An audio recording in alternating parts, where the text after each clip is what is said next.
One of the best things about living in LA is how easy it is to escape for a quick adventure.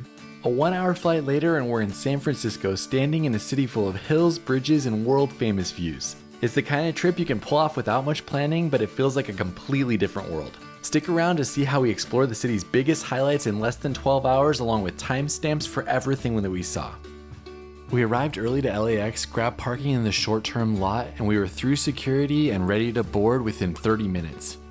If you book a flight like this in advance, you can often find deals for less than $100 round trip. And once we took off, it was less than an hour before we were arriving in San Francisco. When you arrive, you just have to follow signs for the air train, and then you take whatever line gets you to the BART quickest. When you get to the BART, you can purchase a ticket or you can add a Clipper card to your Apple or Google Wallet. Here we go. Made it to San Francisco. It was an uneventful 50-minute flight, and now we're on the BART about 45 minutes into the city, just relaxing. Then when we get there, we can start exploring. So we've officially made it to San Francisco. We just got off at Embarcadero, and we're heading over to the Ferry Building first.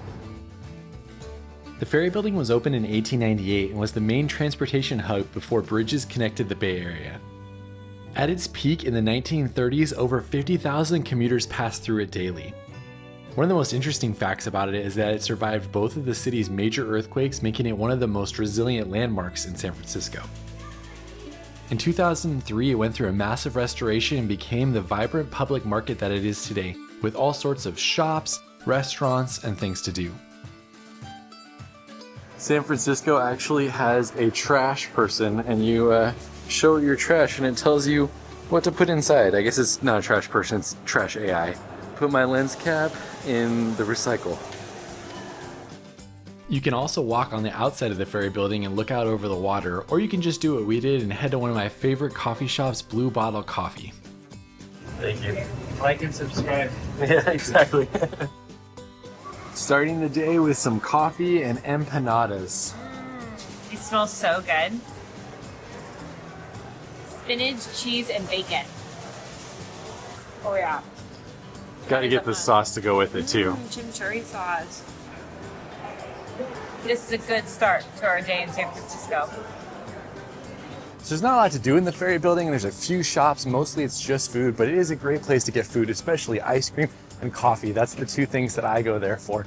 Now we're walking along the water for about 20 minutes to get to our next stop, and we could not have asked for a better day in the city. It's incredible today. That's actually our next destination right there. If you're walking this area in the early morning, this pier right here is one of my favorite viewpoints. When these lights are on, it's such a cool picture, especially looking back towards the Salesforce Tower over there. I'll put a picture up right now of last time I was here. We decided to take multiple modes of transportation today, so we started with walking, and there was a lot of steps to go up to get to where we were going. Is this the thing you love the most about San Francisco, Amy? All of the steps? Yes, I look forward to climbing stairs all day long. There's that's a start right there. Look at those stairs to get up there. San Francisco is no joke with its inclines, that's for sure. It's literally like, here's a wall of rock. Well, here's a staircase to go right up it. The area that we're walking up right now is known as the Filbert Stairs. They're a set of steep staircases that climbs the east side of Telegraph Hill, and they were built in the late 1800s to connect the top of the hill to the waterfront. I feel like we left San Francisco or in the jungle though, that's pretty cool. Along the way you'll pass charming cottages that feel like they were hidden away from the city's hustle and bustle, along with a lot more plants than you'd expect to see in downtown San Francisco. Finished one set of stairs, one more to go. The stairs have been featured in films and TV shows, and they feel kind of like a secret San Francisco experience. Plus, when you get to the top, you're at the base of Coit Tower, which is one of San Francisco's most famous landmarks. That one got me. They just kept coming. One more, one more. We made it to the top. I'm not going to say that wasn't challenging, but it probably cut off like a mile of walking if we had to go around. And See the sweat on my brow? I don't know if there's an elevator inside or if we're taking more steps up to the top. Coit Tower is a San Francisco icon that was built in 1933 on the top of Telegraph Hill. One of the first things you'll see when you enter are the 27 Depression-era murals that were painted in 1934. He said the elevator was out for a year, but it's back now. Okay with that. I'm happy You get to skip like 200 steps. After paying our fee, we waited in line to board the elevator, which is definitely an interesting experience and takes you all the way to the top. Coit Tower is 210 feet tall and it was funded by Lily Hitchcock Coit, a wealthy socialite who left money to beautify San Francisco. And there you have it, our first view of the Golden Gate Bridge today. Once you make it to the top, you get a 360-degree view out over San Francisco, seeing most of its famous attractions from up here. A few of those are the Salesforce Tower, the Bay Bridge, of course the Golden Gate Bridge, and even Alcatraz Island. I can't believe I've never been up here. The views are awesome. That shows how far we came. There's the start of the stairs right there. I'm all the way up here. It doesn't look as bad as we said it was. No, it looks like not a big deal at all. We spent about 20 minutes just taking in the views from all the different angles, and then once you're done, you just head back down and wait for the elevator. We're just joking about the stairs. That's an awesome spot, well worth walking up to. The elevator's a little crazy though. I was kind of worried it was gonna stop on the way up. It's seen better days. When you make it back down, be sure to spend some time with the murals if you didn't do that on the way up. They're definitely worth seeing, and it's awesome that they're so well preserved over the 100 years. Made it back down from the tower, and now we're having a true San Francisco experience. Amy's gonna ride in her first Waymo. Are you excited? I think so. I feel like I'm about to go on a ride at Disneyland. All right, here we go. Come over to this side. Hey there, Tom. Start ride. Heading to Golden Gate Village Welcome Center. Please make sure your seatbelt is fastened. For any questions, I should put my press the seatbelt front on. button to speak to the riders. Here we go. It is so weird. It feels so futuristic to be sitting back here and just having nobody drive us. Yeah, I can't think about it for too long or I'm gonna get freaked out. It's like just going with it. No big deal that no one's driving, actually.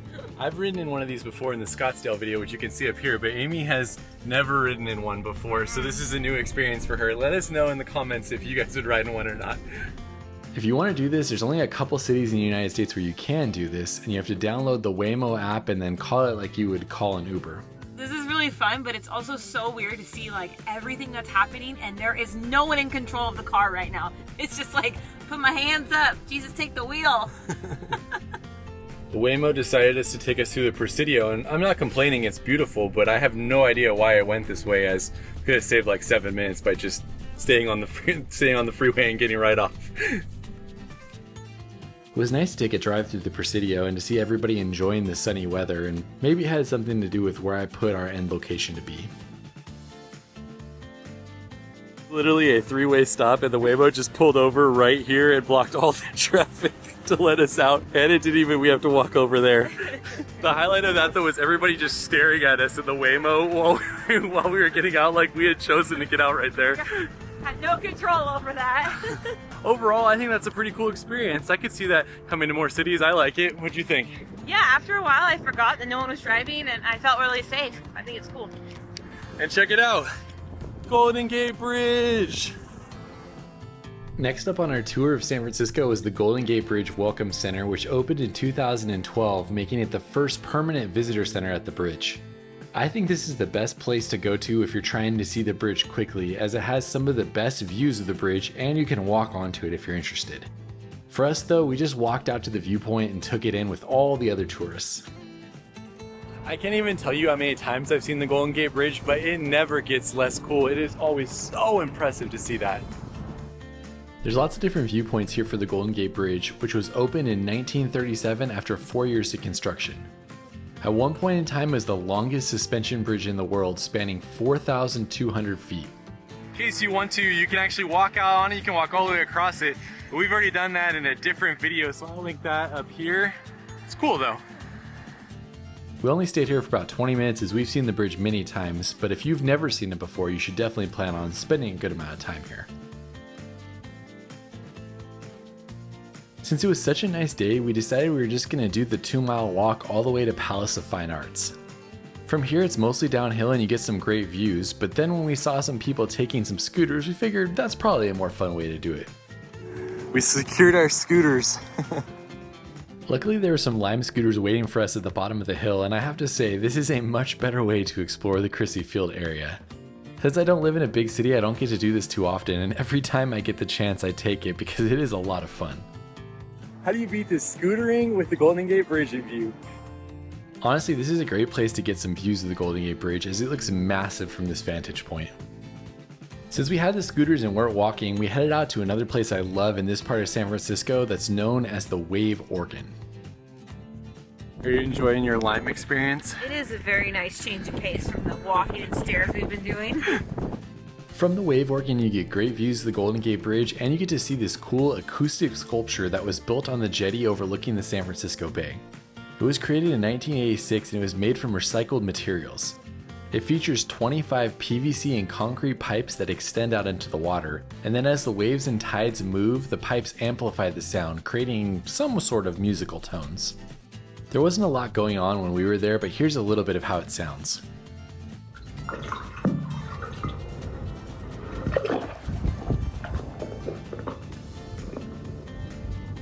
Unfortunately, you can't hear much of anything today, and it is really windy, but that's still a cool place to go to. Saying goodbye to our scooters, and we are walking over to Palace of Fine Arts. Honestly, that was a ton of fun, but be sure to do the deal that they had where you got 30 minutes for $8 instead of paying full price like we did. The Palace of Fine Arts is another one of my favorite spots in San Francisco. It was built in 1915 for the Panama Pacific International Exposition, and even though it was meant to be temporary, luckily it's still standing over the last 100 years. It did have to be updated in the 1960s, and it was entirely rebuilt in concrete to last. The main feature is a central rotunda, which is 162 feet tall and is surrounded by a lagoon. It's also where you'll see everybody taking their social media pictures, and you'll often see wedding engagement photos and things like that here. This is one of those places I never believed was in San Francisco before I saw it myself, and it is awesome. It's one of my favorite spots in the city for photography. Again, if you have a lot of time in the city, this is a place that's fun to hang out and just read a book and relax for about an hour at. Every time I'm here, I always feel like I stumbled upon some Roman ruins. So beautiful and inspiring. You know what else is inspiring? Chocolate. We called an Uber to go to our next stop, and luckily it was about a 10-minute wait, so we just got to sit here and look out over the lagoon, taking in the views.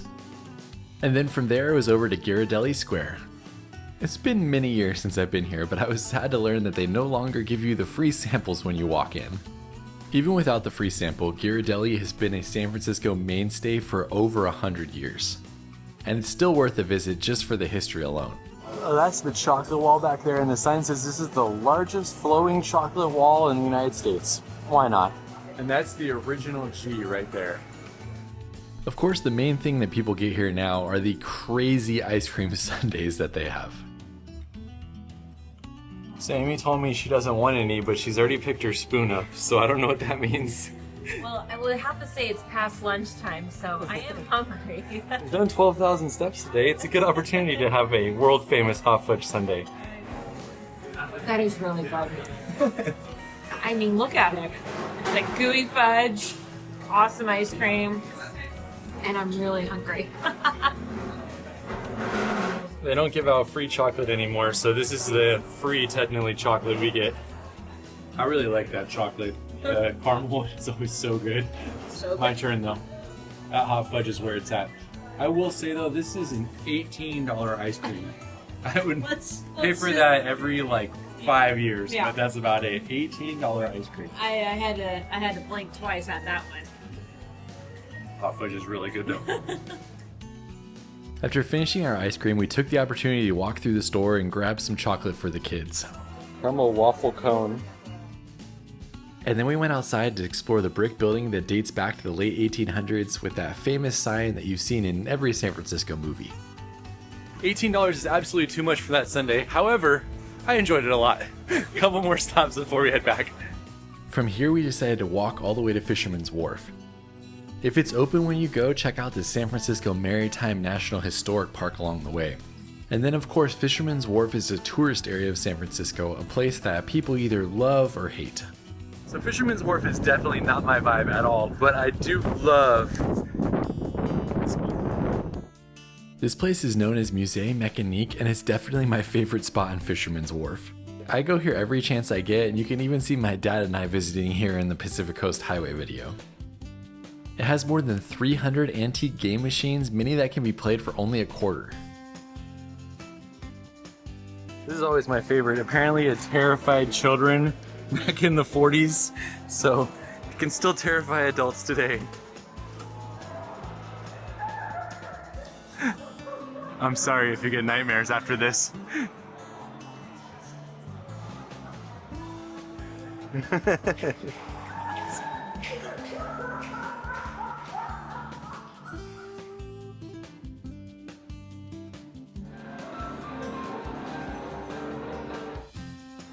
That one has water and everything. I don't know about you guys, but I love these types of things. It's hard to beat. $5 will last you like 30 minutes here. So this was made in Paris in 1895. It says the boy tries to rotate to get away from the elephant. The elephant doesn't look like it's trying too hard. That's pretty awesome. 1895. This lamp is beautiful when lit. That was what a quarter gets you right there. Well done. I don't know what I was expecting. That's definitely the best $5 we spent in San Francisco. Now let's go get something to eat that's not ice cream. If you're down in Fisherman's Wharf, then Boudin Bakery and Cafe is a great spot to get lunch. This is another famous San Francisco place that was founded in 1849 and is the oldest continuously operating business in San Francisco. It's world famous for its sourdough bread, which was made from the same mother dough starter since the 1800s. Plus, you can often see the bread turned into fun shapes here like crabs, turtles, and even alligators. The thing that everybody wants to get when they come though is the sourdough bread bowl filled with clam chowder. We got a honey sriracha sandwich and a clam chowder bread bowl to share. Alright, diving in, see if it's as good as we remember it being. I mean, it's really good clam chowder. Still is. And it's hard to beat the bread. That's where it's at here, is the bread, really. So it's been probably 5 years since I've had this. I would say it's good, but it's definitely not amazing. The bread here is amazing, the clam chowder, average. The bread though is awesome, and it's really fun to take those little bears that they make out of the bread home, especially for your kids. This was a quick and fun meal in San Francisco, but let us know if you have another spot that you love in Fisherman's Wharf. So I will say, outside of that Musee Mecanique, however you say it, that's pretty much the only thing I like in Fisherman's Wharf. Most of the time I try to avoid that area if I can. If you want to see some other San Francisco adventures Amy and I had, including going to SantaCon, check those out in the description, because we've had a lot of fun in San Francisco over the years, haven't we? We have. SantaCon is awesome.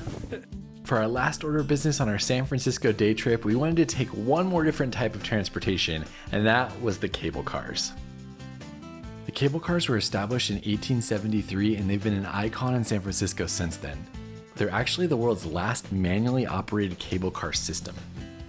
It is expensive to ride, and when we were there, you could grab a ticket for $9 each way. The takeaway from this is to not be in a rush if you're using the cable cars, because they're just sitting there. About every 10 to 15 minutes, they'll come turn one around, but it's definitely not a very efficient process. We waited for about 20 minutes until our cable car finally pulled up, and we were one of the first in line, so we were able to grab a primo spot hanging onto the side. We're loaded up, but we are still waiting, going on about 45 minutes just to start our cable car journey. Luckily, we were not in a rush, so this didn't affect us too much, and we got a great spot at the front of the car.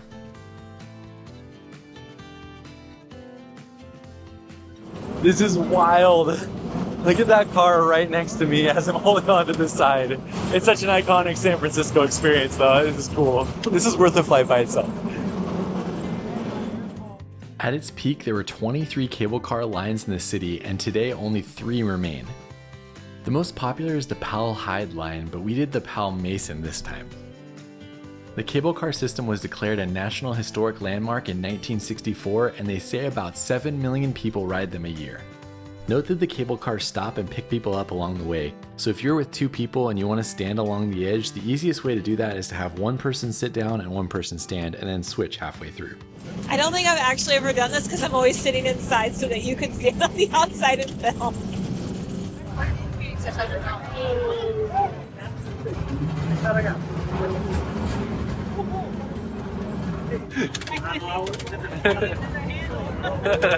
Woohoo! After riding for about 15 minutes, we made it to the Powell station at the end of the line. It really is hard to beat the experience of a cable car in San Francisco. It's something iconic that you have to do. If you've ever wanted to do the cable cars, you absolutely should do it. It is a lot of fun, especially if you can hang off the side. But definitely go to one of the starting points because they weren't even letting anybody on when we were going by. It was a little bit crazy today. That's it for our time in San Francisco. Like I said, you can see all of our San Francisco videos in the description, and hopefully you enjoyed hanging out with us. Amy, what did you think of San Francisco? I loved it. We had a great day, great weather. It's a super fun place to come. Yeah, it's a perfect place for a day trip from Los Angeles. That's the Palace Station right behind us. So we're heading to the airport. We'll see you next time. Finishing the trip is just doing everything in reverse, taking the BART back to the airport, the air train to your terminal, and then getting on your airplane and flying home. All right, we're back at LAX 13 hours after we left today. The perfect day trip in San Francisco. We'll see you on the next one. Bye.